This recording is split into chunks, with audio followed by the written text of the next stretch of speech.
ఒక్కసారి కొమ్మూరి గోల్డ్ కి కాల్ చేయండి. తాకట్లో ఉన్న మీ బంగారాన్ని విడిపించి మార్కెట్ ప్రైస్ కి వాళ్ళు కొనుక్కుని మిగతా డబ్బులు మీకు ఇచ్చేస్తారు. నమస్తే, వెల్కమ్ టు మనం టీవీ. ప్రస్తుతం నాతో పాటు అనలిస్ట్ కటా కార్తిక్ ఉన్నారు. మాట్లాడదాం. కార్తిక్ గారు నమస్తే అండి.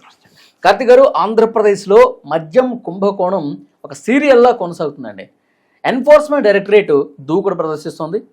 మొత్తం ఇప్పుడు కేసిరెడ్డి రాజశేఖర రెడ్డి కావచ్చు, బూనెటి చాదికి కావచ్చు, ఇంకా కొంతమంది నుంచి వాసుదేవరెడ్డి, వీళ్ళ ఆస్తులకు సంబంధించి 441 కోట్ల రూపాయలని జప్తు చేసినట్టుగా సమాచారం వస్తోంది. ఏంటి, ఇంకెన్నాళ్ళు జప్తు చేస్తారు, ఎన్నాళ్ళు విచారణ చేస్తారు, అసలు సూత్రధారిని పట్టుకునే పరిస్థితి ఉందా లేదా, అసలు ఏం జరుగుతుంది, మీకేమనిపిస్తోంది? సహజంగా ఈడీ రంగంలో దిగిన తర్వాత ఆస్తులు జప్తు అనేది కామన్. మామూలుగా జగన్మోహన్ రెడ్డి గారు అక్రమాస్తుల కేసులో కూడా ఈడీ జప్తులు చూసావు నువ్వు.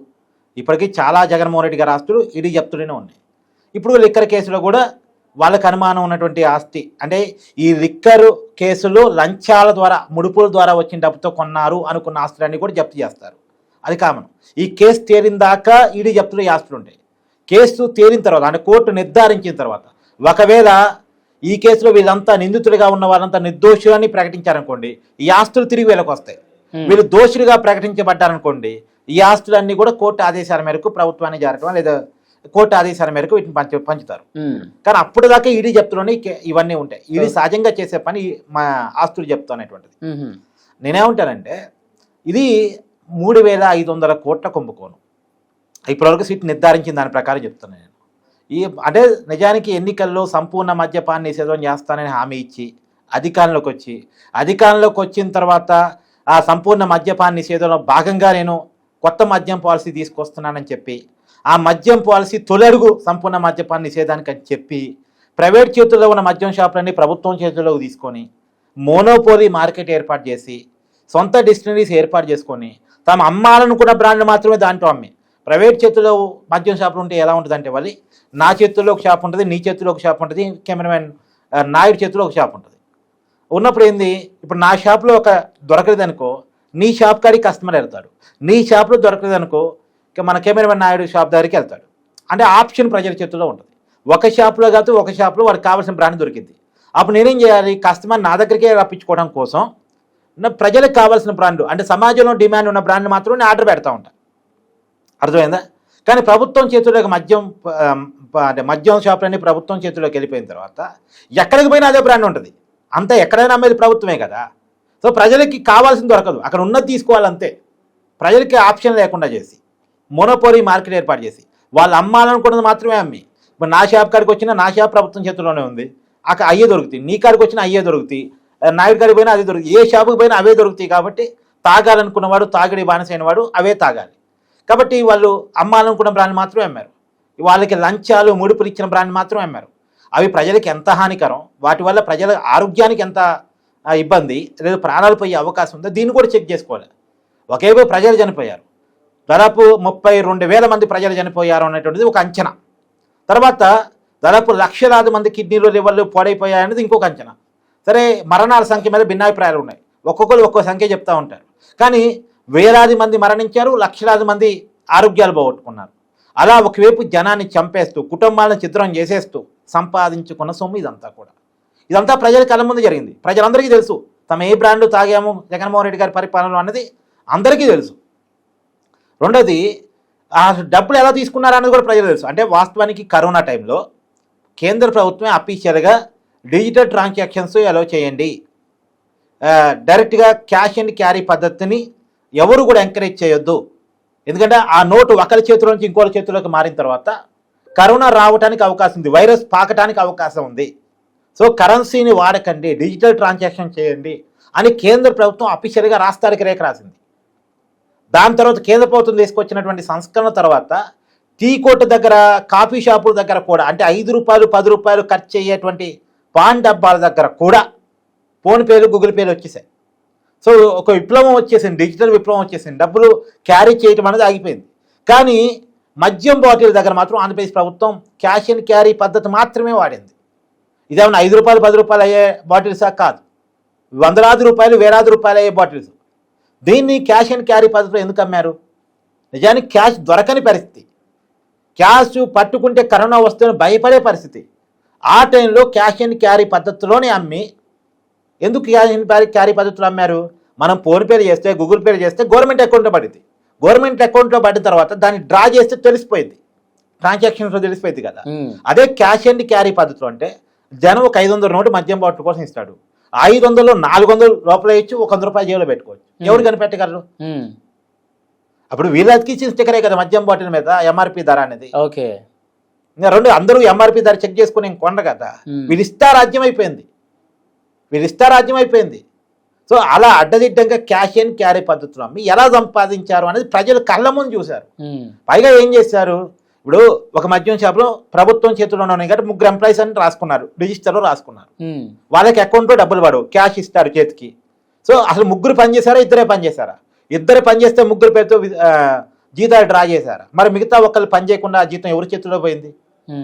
ఇలాంటివి చాలా జరిగాయి. సో చివరికి మద్యం రవాణా పేరుతో కూడా జరిగిన కుంభకోణం ఇప్పుడు బయటకు వచ్చింది కదా. మామూలుగా మద్యం తయారీ సంస్థ అంటే మద్యం డిస్టిలరీస్ నుంచి, మద్యం డిపోల నుంచి మద్యం షాపులకి మద్యాన్ని రవాణా చేస్తారు, కేసుల వైజ్ రవాణా చేస్తారు. ఒక్కొక్క కేసుకి 2019 కంటే ముందు 13 రూపాయలు ఇచ్చేవాళ్ళు. ఏది మద్యం డిపో నుంచి మద్యం షాపుకి మద్యం తీసుకొచ్చిన వాడికి, ఆ ట్రాన్స్పోర్ట్ చేసిన వాడికి. కానీ జగన్మోహన్ రెడ్డి గారు వచ్చిన తర్వాత, అధికారంలోకి వచ్చిన తర్వాత దాన్ని ఏకంగా 34 రూపాయలకి చేశారు. ఎక్కడ 13 రూపాయలు, ఎక్కడ 34 రూపాయలు? ఎంత పెరిగిందో చూడండి, దాదాపు 21 రూపాయలు పెరిగింది. మామూలుగా ట్రాన్స్పోర్ట్ ఛార్జీలు పెరిగాయి, పెట్రోల్ డీజిల్ ఛార్జీలు పెరిగాయి, కాస్ట్ ఆఫ్ లివింగ్ పెరిగింది అనుకుంటే ఆ 13 రూపాయలని 15 చేయొచ్చు, 17 చేయొచ్చు, రౌండ్ ఫిగర్ 20 చేయొచ్చు. కానీ ఏకంగా 21 రూపాయలు పెంచి 34 రూపాయలు చేయటువంటి కుంభకోణం కాదా? ఇప్పుడు దాని మీద కూడా ఎంక్వైరీ జరుగుతుంది. దాని మీద కూడా వైసీపీ మాజీ నాయకుడు, అంటే మాజీ మంత్రి, వైసీపీకి ఇప్పటికీ చాలా క్రియాశీలమైన నాయకుడిగా ఉన్నటువంటి కారుమూరి నాగేశ్వరరావు కొడుకు, ఏరూరు ఎంపీగా నిలబడ్డటువంటి వ్యక్తి కారుమూరి సునీల్ కుమార్ ఈ కేసులో ఉన్నాడు. అతని భార్య ఈ కేసులో ఇరుక్కుని ఉన్నారు. ఇంత దారుణమైన కుంభకోణం మీద కాకపోతే నువ్వు అన్న క్వశ్చన్లోనే అడిగావు, మరి అంతిమ లబ్ధిదారు దాకా కేసు ఎప్పుడు పోద్ది, బిగ్ బాస్ దాకా కేసు ఎప్పుడు పోయింది? 90% లాభాలు అతని దాకే పోయాయి కదా.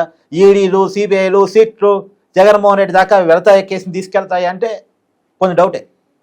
అంటే జగన్మోహన్ రెడ్డి దాకా ఏ కేసు తీసుకెళ్లాలన్నా సరే, ఎంత అవునన్నా కాదన్నా రాజకీయ నాయకుల దగ్గర కేసులు పోవాలంటే రాజకీయంగా చర్చ జరగాల్సిందే, రాజకీయంగా ఉండేటువంటి లాభ నష్టాలు చర్చ జరగాల్సిందే.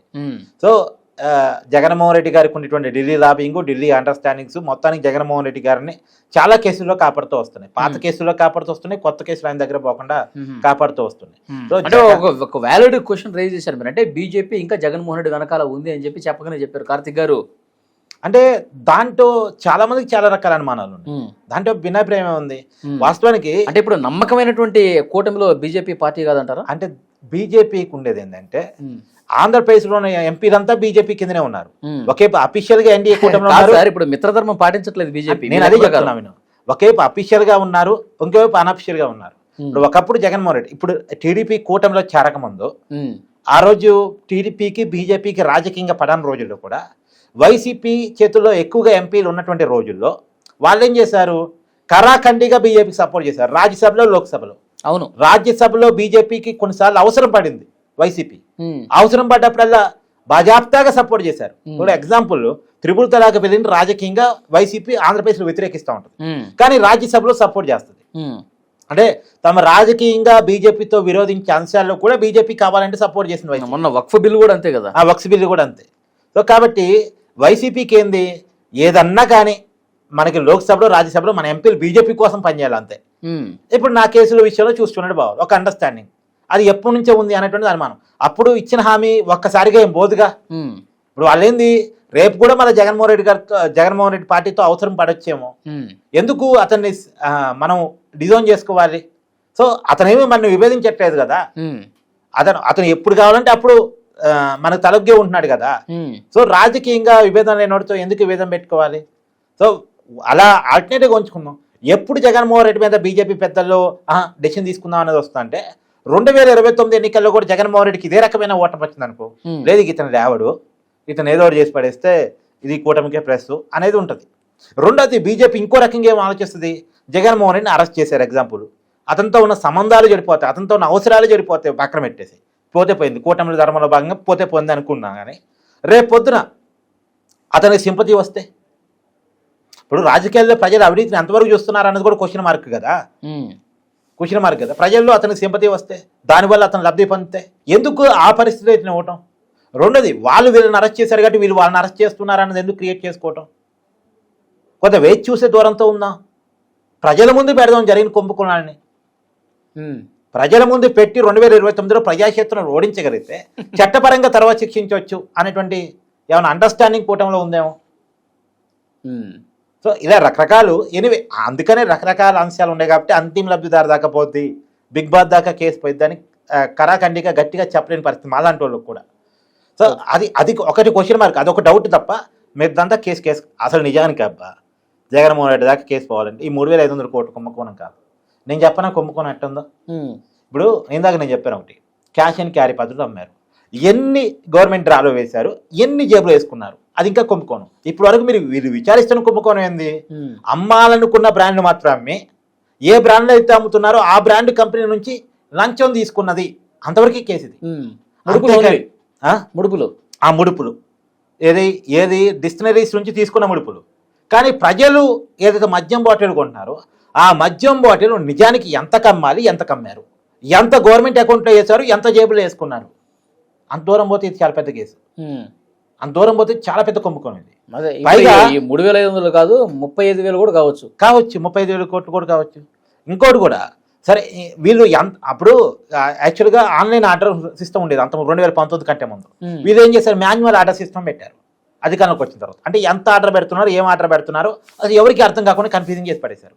మాన్యువల్ ఆర్డర్ పద్ధతిలో ఎంత ఆర్డర్ పెట్టారో, ఎంత ట్రాన్స్పోర్ట్ చేయించుకున్నారు, ఎంత అమ్మారో లెక్కలు కరెక్ట్గా ఎక్కడ ఉన్నాయి. ఓకే, అంటే ఒక బాటిల్ అమ్ముతారు కానీ రెక్కలు రాయరు, అమ్మినట్టుగా రాయరు. అవును, ఆ మొత్తం జేబులు వేసుకుంటారు. ఎస్, అలాంటివి ఎన్ని ఉన్నాయో. ఎందుకంటే క్యాష్ అండ్ క్యారీ పద్ధతి, గవర్నమెంట్ అకౌంట్ డబ్బులు పడలేదు కదా, క్యాష్ అండ్ క్యారీ పద్ధతి తీసుకున్నారు. ఎంత డ్రా చేశారో, ఎంత జేబులో పెట్టుకుని ఎవరు తెలుసు. అంతే, ఇక అధికారికి లెక్క అనేది ఏముంటది. సో ఇలాంటి కుంభకోణాలు అనేక ఉంటాయి అనే కదా ఇది. కానీ అంతిమంగా వీళ్ళ రాజకీయాలు ఎన్ని ఉన్నా కానీ అసలు బాధితులు ప్రజలే కదా. అంతిమంగా ప్రజల బాధ్యత.